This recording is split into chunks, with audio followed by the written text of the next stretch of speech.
want to get the very latest on the Mueller matter. Alan Dershowitz says the government simply has no right to material taken from the president's private attorney's office and hotel room earlier this week. Harvard Law Professor Emeritus Alan Dershowitz back with me today. Sir, good day to you and a good morning. We may get interrupted, but let's see how much of the legal matters we can plow through, because you were at the White House the other night for dinner. I believe you went back yesterday, if my sources are accurate. So that's 2 visits to the White House in 1 week. You say the president will not fire anyone connected to the Mueller matter. Why do you say that? Well, first, my meetings at the White House were about the Middle East. I've been meeting with people from his staff on the Middle East now over time, and previous presidents the same. And so it was just a complete coincidence that it occurred on the day after the raid. I don't think he's going to fire anybody. It's possible that his lawyers may do what any lawyer would do, move for the recusal of Rosenstein. Rosenstein at this point is the major witness for the defense, and you can't be both a witness for the defense and a part of the head of the prosecution team. It's an obvious recusal, but recusal is different from firing. It's something the person does himself or the court imposes on him.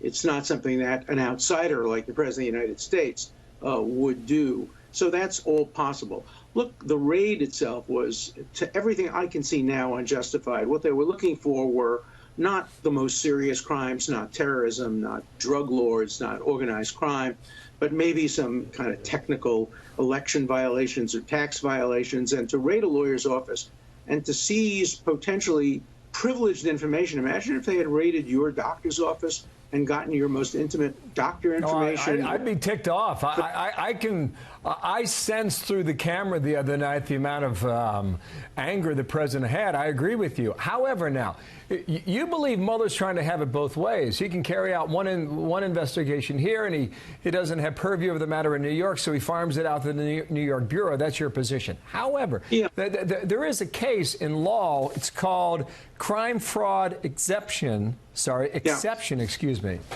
where you cannot legally use your lawyer to pursue something that is illegal. And if that's what Mueller's looking at, that could be a big problem. What is your view on that part of the law? First of all, of course it's true, but you have to, in a search warrant, allege it and show that there's probable cause for believing that there were illegal, fraudulent conversations between a lawyer and a client. Even if the lawyer engaged in fraud, that doesn't justify seizing the client's secret information, which may not have been involved in fraud at all. Let me take a hypothetical. So the president is on tape talking about Access Hollywood. The tape itself may have been unlawfully obtained under California law because it seems clear Trump did not know he was being taped. And in California law, you need the permission of the person being taped to be taped. So I can imagine him calling his lawyer and saying, oh, by the way, Mr. Cohen, you know, I was taped illegally. Do everything you can in your power legally to stop this tape from coming out. If that happened, it would be a perfectly lawful lawyer-client communication, and yet the government would have access to it. They would put it through a taint team, but a taint team is just other FBI agents and prosecutors listening to confidential material and then saying, oh, we promise we won't leak it. Yeah, I'm going to really trust that. FBI agents, prosecutors hearing the president talk and not leaking it? Come on. Yeah, so I know you've got a big problem with the attorney-client relationship here. I fully respect your position on that.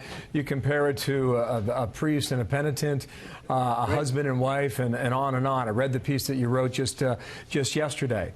But if you circle back, and if you believe Mueller has found evidence of an FEC violation, maybe that's what this is all about. And if it is, you can pay that out in a fine, right? I mean, then we just... That's not good enough. What you do if you think there's evidence of that, you go after bank records, subpoena the bank.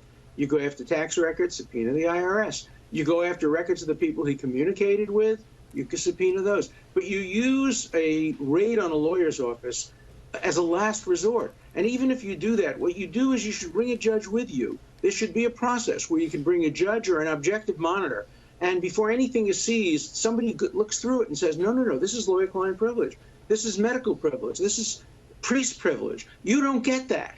But this way they seize everything, and a government agent reads every one of the material that is also privileged. There's something very wrong with that, and I don't think any American would really like that. And the ACLU has now come out in support of this raid. The ACLU, they're supposed to be the organization that stands up for civil liberties. Now they're Mueller fans. Now they're FBI fans. Now they're supporting the Justice Department. Now they're saying there's nothing wrong with it. They don't even know the facts, and they're out there supporting it. Shame on the ACLU. I used to be on its national board when it was actually a civil liberties organization, not a political get Trump organization. Oh.